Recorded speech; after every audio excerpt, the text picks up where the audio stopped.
Bismillahirrahmanirrahim. Selamat sore kawan-kawan. Assalamualaikum warahmatullahi wabarakatuh. Waalaikumsalam warahmatullahi wabarakatuh. Alhamdulillah sore ini kita akan mulai podcast pertama ini sebetulnya mengenai menyeduh mimpi. Sedikit background, Tekotara memang mendedikasikan kafenya sebagai tempat menyeduh mimpi. Dan kalau kita ngomong menyeduh gitu ya, itu sebetulnya akhir dari proses menikmati kopi. Tetapi perjalanan kopi bisa diseduh itu jauh lebih jauh. Dimulai dari menanam benih, petani merawatnya, kemudian panen, pasca panen dan sebagainya. Jadi mimpi tidak hanya bisa dimimpikan, tetapi juga harus ada upaya untuk mewujudkannya. Alhamdulillah sore ini kita punya tamu yang luar biasa, Kang Agus Dahlan, dan podcast ini sebetulnya adalah hasil kolaborasi antara Lasnas dengan Cafe Tekotara. Dan untuk periode perdana ini kita datangkan narasumber Lasnas. Ngomong-ngomong masalah Lasnas ini ya, kalau kita kenal Hari Pahlawan, perang di Surabaya, itu orang kenalnya dengan Bung Tomo, meskipun ada ribuan lain yang berjasa di situ. Nah, ketika kalau kita ngomongin Lasnas, maka yang teringat pertama pasti Kang Agus, karena Kang Agus itu saya tahu sendiri karena saya juga ikut mulai dari awal kecil dulu. Mulai namanya masih Pesesmal, tetapi kemudian menjadi besar seperti ini, itu Kang Agus terus mengikuti proses dan jalannya. Untuk itu saya kira sangat relevan ketika Kang Agus menjadi narasumber pertama kita mengenai bagaimana menyeduh mimpi. Selamat sore Kang Agus. Selamat sore, Assalamualaikum Pak. Waalaikumsalam warahmatullahi wabarakatuh. Gimana sehat-sehat? Alhamdulillah. Sehat walafiat. Oke, jadi Kang Agus ini di samping dikenal sebagai tokoh di Lasnas, beliau masih aktif di PHR ya, sebelumnya juga di Chevron Pacific Indonesia. Background beliau di pertambangan ya. Betul, Pak. Secara pendidikan. Ya. Tetapi pengalaman beliau saya tahu sangat luas sekali. Pernah jadi bos saya di OEHS dulu. Jadi manajer OEHS, pokoknya begitulah. Jadi Kang Agus mungkin bisa sedikit cerita ini ya. Perjalanan Kang Agus mengemban amanah mengelola Lasnas ini. Saya tahu persis dulu karena memang mulainya dari kecil sekali inisiatif kawan-kawan, tetapi bagaimana Lasnas ini tumbuh dan besar akhirnya ya. Gimana itu? Pertama apa sih mimpi Kang Agus dulu waktu menerima amanah ini? Gimana kira-kira itu Kang? Jadi mimpinya itu sebetulnya Pak Aksan adalah saya itu ingin sekali kita ini memberikan sebanyak-banyaknya manfaat bagi orang lain sebetulnya. Itu sederhana saja.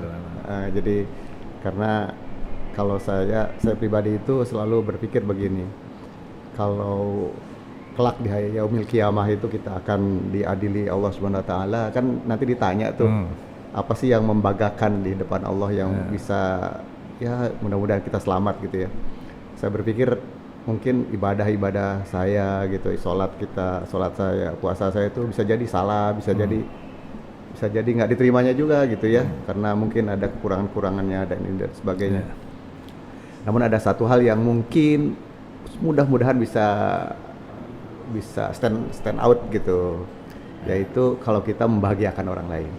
Jadi mimpinya apa? Ya ingin kita semuanya bersama-sama membahagiakan orang lain. Luar biasa. Itu aja Pak. Luar biasa sekali, itu sangat mendasar. Nah, kalau biasanya kan orang gini, bikin mimpimu itu sejelas mungkin gitu kan, gitu ya.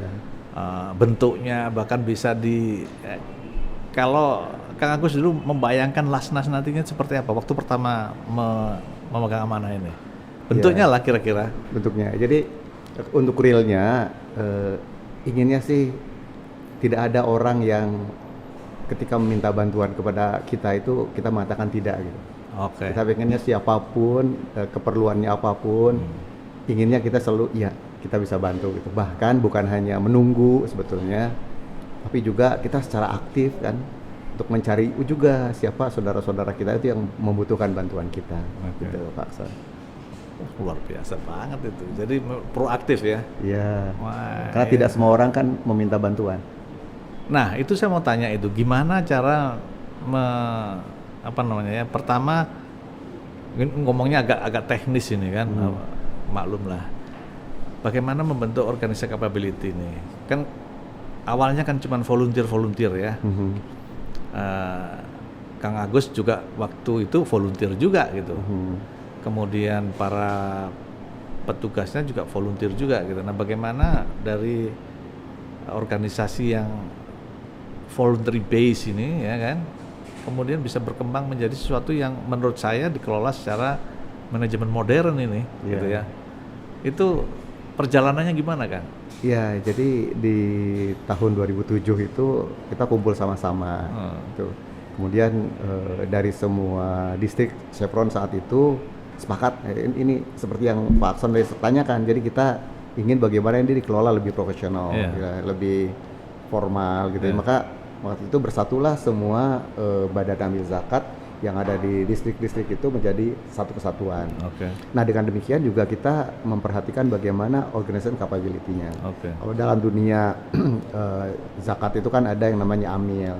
Dan alhamdulillah kalau sekarang ini kan amil itu sudah ada development amil yang lebih terstruktur. Nah, jadi kita meng-hire itu. Jadi amil itu adalah karyawan lembaga zakat. Gitu. Dan mereka punya kompetensi requirements dan ada kompetensi development.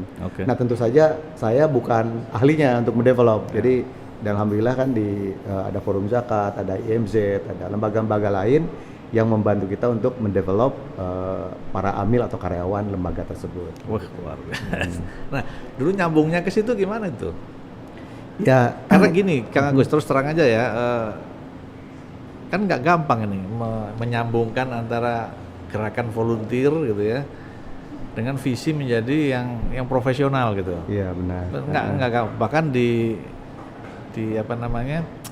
organisasi yang atau institusi yang resmi pun kadang-kadang struggle gitu. Nah, bagaimana ini melewati bagaimana benih yang tadi itu, benih kopi itu bisa tumbuh dan berbuah menjadi biji-biji kopi yang nantinya diseduh itu mungkin perlu di-share. Ya, saya pikir hampir sama ya dengan organisasi apapun juga, bahwa kita perlu resource yang baik. Gitu. Nah, tapi resource untuk lembaga zakat itu agak berbeda dengan yang lain gitu. Karena bisa jadi ya memang pendapatannya mungkin tidak sebesar bekerja yang lain.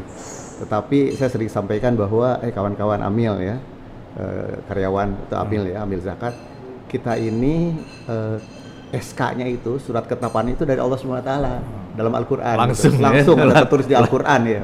Bahwa ini dari langit. Ini SK-nya SK langit. Jadi walaupun katakanlah pendapatannya itu cukup gitu ya, tapi insya Allah lebih berkah.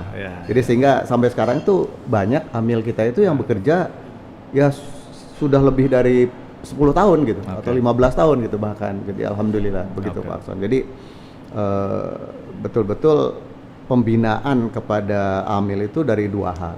Yang pertama profesionalismenya, itu harus dibangun terus seperti tadi disampaikan kompetensinya ya, melalui lembaga-lembaga yang ada juga kita kembangkan. Dan yang kedua adalah semangatnya, spiritnya. Bahwa spiritnya itu ini spirit pengabdian. Ya, kita punya tagar ya bahwa misi kita ini adalah berkhidmat. Berkhidmat kepada siapa? Ya kepada pembayar ya, kepada donatur, dan juga berkhidmat kepada para penerima. Kalau berkhidmat itu kan khidmat ya, melayani ya begitu. Jadi kita melayani semua orang. Pelayan. Jadi saya ini pelayan lagi. Pelayan ya. Mantap. Ngomong-ngomong nih ya, kalau boleh di-share nih program Lasnas yang sekarang bisa dianggap membanggakan lah ya. Saya sih bisa menduga gitu ya. Tapi mungkin harus dari Kang Agus sendiri yang Kang Agus bisa ceritakan nih sama anak cucu. Dulu Ato ini yang memulai gitu ya, dengan kawan-kawan tentunya ya kan. Apa Kang? Ya baik. Sebenarnya banyak ya yang kita kembangkan karena banyak ada 5 rumpun kegiatan seperti juga lembaga-lembaga sosial yang lainnya. Tapi yang secara spesifik kita ini mungkin berbeda ya dengan program yang lainnya, bahwa yang pertama itu untuk pendidikan yang putus sekolah. Oke. Dan yang putus sekolah ini bukan hanya mendapatkan sertifikat atau ijazah, tapi juga mereka mendapat pelatihan soft skill lainnya, gitu, soft skill atau training untuk bisa berbisnis, gitu ya, leadership dan sebagainya. Itu PKBM Plus kita sebut, Pusat Kegiatan Belajar Masyarakat Plus, gitu. Karena mereka juga selain mendapat ijazah, tapi juga mendapat yang lainnya. Nah, yang kedua ada program yang saya kira ini sangat baik ya, dan ini mimpi kita inginnya terus-menerus berkembang di mana-mana, itu menyediakan air bersih. Air bersih untuk masyarakat yang membutuhkannya. Jadi membuat sumur gitu ya atas biaya dari donatur, dan sampai saat ini sudah lebih dari 122 sumur. Dan setiap saat selalu ada 2 sumur yang dibor, Pak Akson. Ada yang di daerah utara, Duri Dumai gitu, ada yang daerah selatan sini. Yang kedua adalah kita juga termasuk ke dalam air bersih juga adalah menyediakan air minum untuk masyarakat yang memerlukannya, terutama untuk pesantren-pesantren gitu ya, panti asuhan seperti itu. Udah lebih dari 3.000-4.000-an galon gitu. Nah, itu setiap hari kita kirim, Pak. Kita kirimkan setiap hari untuk mereka ya. Di samping yang lain-lainnya, pengembangan UMKM, kebutuhan dasar dan seterusnya lah. Nah, tadi kan bilang mimpinya masih mau lebih besarnya, tadi apa mimpinya mengenai program air bersih ini? Karena kemarin saya dengar juga itu kan, jadi yang saya suka juga ya dengarnya itu, bahwa programnya ini bukan hanya program ngasih aja gitu loh ya, tetapi juga capacity building juga. Yang saya dengar bahwa sumurnya itu dikelola sendiri oleh masyarakat, memberdayakan gitu ya, sehingga kebaikannya ini mengalir. Ada tagline-nya apa? Energi kebaikan katanya. Nah, ngomong-ngomong energi kebaikan nih, nanti tolong diceritain gimana bisa sampai ke situ. Energi ini kan mengalirnya dari tempat tinggi ke rendah, biasanya kan gitu kan ya. Nggak ada dari rendah ke tinggi kan gitu ya. Saya kira itu luar biasa itu. Nah, tadi mimpi mengenai program air bersih ini gimana, Kang? Yang masih belum, masih mau dicapai lagi tadi. Ya mimpinya sih kita inginkan semua orang tuh punya akses gitu ke air bersih. Jadi saya juga punya, sebenarnya ini juga didasari oleh pengalaman kita juga, terutama juga mungkin teman-teman yang lain ya. By the way, ini inisiatif ini sebetulnya dimulai di selatan, ada Pak Ferry yang memulai ini, dan ini kita adopsi untuk semua operasi daerah, operasinya Lasnas. Jadi mimpinya apa ya? Mimpinya kita ingin semua orang punya akses ke air bersih ya, dengan mudah. Karena kan begitu orang itu dapat akses ke air bersih, itu menjadi fondasi untuk berbagai hal kan, terutama kesehatannya, juga untuk ekonominya gitu, kebahagiaan lah gitu ya. Nah, kemudian tadi yang Pak Akson sampaikan, memang ini berbeda dengan barangkali yang lain ya, bahwa pengelolaan air, kan air satu sumur itu Pak bisa sampai 20-25 keluarga. Satu sumurnya cukup baik, cukup bagus airnya, didistribusikan ke banyak rumah yang membutuhkan. Kepala keluarga ya? 25 kepala keluarga, 25 rumah atau lebih ya, tergantung daripada klasternya gitu ya. Nah, dan mereka itu setelah itu mengurus sendiri gitu, jadi mereka iuran gitu ya, kemudian mereka membentuk koperasi gitu, untuk maintenance oleh mereka sendiri. Dan uang yang terkumpulnya itu kan tidak habis untuk maintenance, masih ada. Nah, uangnya itu mereka usahakan kembali, misalnya simpan pinjam atau mungkin bentuk usaha lain, sehingga mereka bisa melakukan maintenance yang continue untuk sumur itu. Yang pertama. Yang kedua, bahkan ada yang mereka juga mengatakan begini, kalau dulu kami mendapatkan bantuan sumur, sekarang kami yang bantu tetangga kami. Jadi mereka membuat lagi, saya ingin biayai sumur tetangga yang lain gitu, klaster yang lain. Itu membikinkan sumur tetangganya? Membikinkan lagi sumur yang lain. Jadi giliran kami yang bantu gitu. Alhamdulillah, iya. Ya, memang energi itu mengalir dari yang tinggi ke rendah. Dan energi kebaikan. Dan menyebar gitu ya. Menyebar. Nah, Kang Agus, kalau misalnya ada pesan buat para muzaki ya, kan pastinya dengan dikelola semakin profesional ini, maka muzakinya juga makin percaya gitu ya, makin transparan prosesnya, makin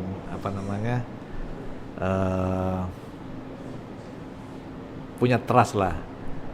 Nah, bisa cerita nggak perkembangan dana yang dikelola dan lain sebagainya itu mungkin perlu di-share dengan khalayak ramai. Iya.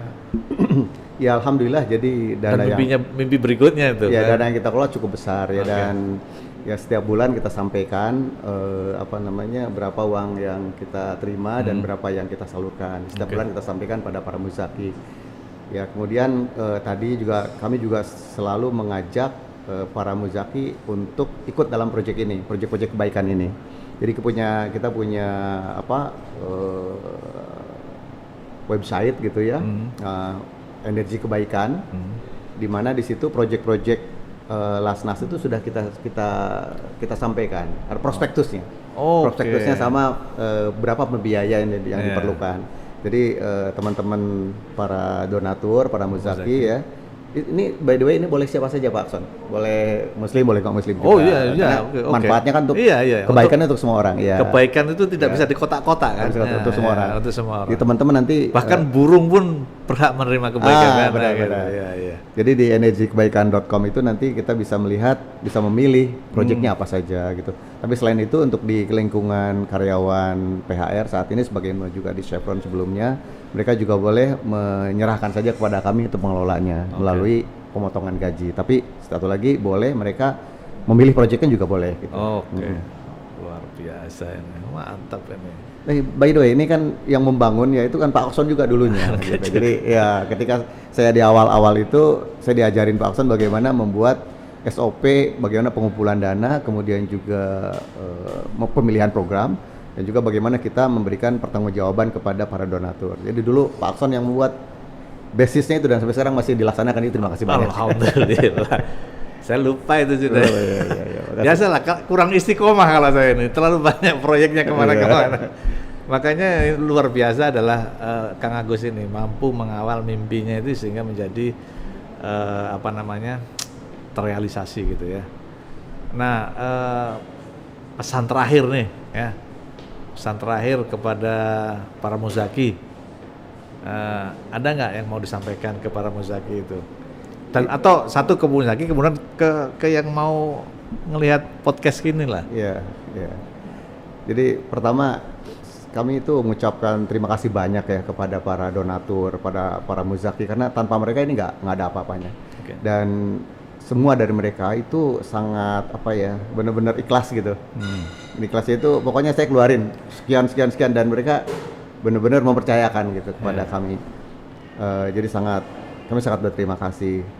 Nah kemudian secara khusus kepada para muzaki atau kaum muslimin yang ada di PHR itu kan tadinya itu ketika peralihan alih kelola itu kan terputus tuh salary allotment-nya. Nah, jadi sekarang kita masih membangun itu, jadi belum kembali ke jumlah semula. Nah, jadi saya juga berharap agar rekan-rekan muslim di PHR bisa kembali mengaktifkan lagi salary allotment-nya. Itu rekan-rekan muslim silakan itu kawan-kawan PHR, para perwira ini ya. Iya, perwira semua. Dan juga secara untuk masyarakat kalau yang ingin membiayai proyek-proyek khusus itu boleh juga dilihat nanti di energikebaikan.com itu pilih proyeknya apa gitu. Itu juga bisa langsung. Dan secara dengan mudah juga bayarnya Pak Akson, bisa pakai transfer bank, link aja. Pokoknya semua channel sekarang kan teknologi udah makin ya. Pembayaran tuh tinggal klik udah nyampe gitu. Nah, satu lagi nih, ya kan, satu lagi. Kalau misalkan ada para muzaki atau orang lain yang mau volunteer basis ya, tidak betul-betul menjadi amil gitu ya. Kira-kira prosesnya gimana Kang? Mana tahu banyak kawan kan semakin orang itu tahu, ikut terlibat kan ownership-nya makin ini kan ya. Benar. Trust building-nya makin. Kira-kira bisa diceritakan? Ya, terima kasih. Prosesnya. Jadi benar sekali itu Pak Akson bahwa kita ini perlu volunteer nih. Dan menurut saya sih ketika kita melaksanakan suatu proyek kebaikan ini, membantu orang lain, itu seperti wisata rohani gitu. Karena gimana ya, ketika kita membantu orang itu nanti akan ada rasa kebahagiaan kepada kita gitu. Jadi kalau kita ingin bahagia, bantulah orang lain. Salah satu penonton itu. Salah satunya ingin membantu juga tidak harus dalam tanda petik permanen seperti saya juga nggak perlu. Iya. Tapi mungkin per project basis. Jadi nanti tinggal hubungi aja kami gitu ya. Project mana nih yang tertarik gitu. Karena di situ banyak project. Misalnya ada project mengenai air bersih tadi, ada project misalnya mengenai pelatihan-pelatihan gitu.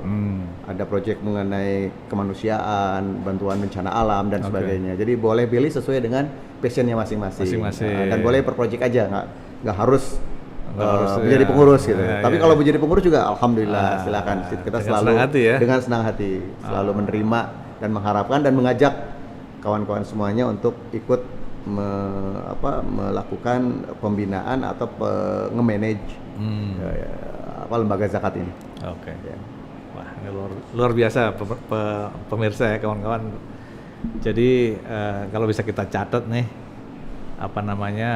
perjalanan Kang Agus ini memang luar biasa dan banyak hal yang bisa kita pelajari. By the way, silakan diminum Kang. Terima kasih. Nah, ini terima kasih Tekotara, luar biasa ya.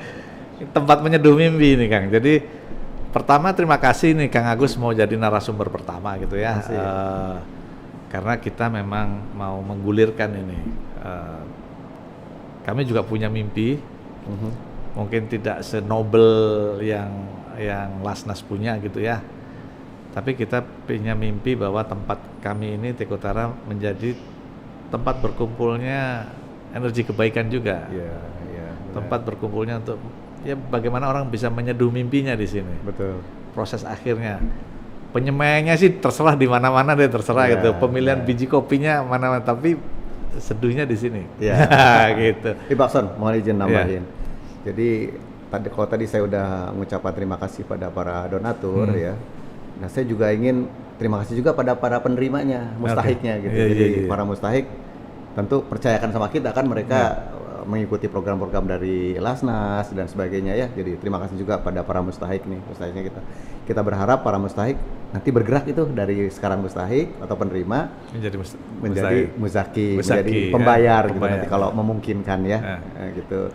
Dan juga saya juga mengucapkan terima kasih karena semua ini sebetulnya yang paling frontlinersnya itu para pekerja tadi, itu para karyawan tadi, amil-amil tadi itu yang bekerja siang malam gitu untuk manage penyaluran dana ini dengan sebaik-baiknya. Jadi saya mengucapkan terima kasih pada semua amil di Lembaga Amil Zakat Nasional PHN. Terima kasih banyak semuanya. Oke, terima kasih Kang Agus. Jadi saya kira we come to close gitu ya. Sekali lagi terima kasih Kang Agus. Kemudian teman-teman, jadi inilah podcast menyeduh mimpi pertama di Tekotara. Tunggu podcast selanjutnya mengenai menyeduh mimpi gitu ya. Dan podcast ini terjadi juga karena kolaborasi antara Lasnas dengan Tekotara. Jadi sebetulnya idenya bagaimana kita bisa menyebarkan energi kebaikan ini. Itu selamat sore. Assalamualaikum warahmatullahi wabarakatuh. Assalamualaikum warahmatullahi wabarakatuh. Terima kasih.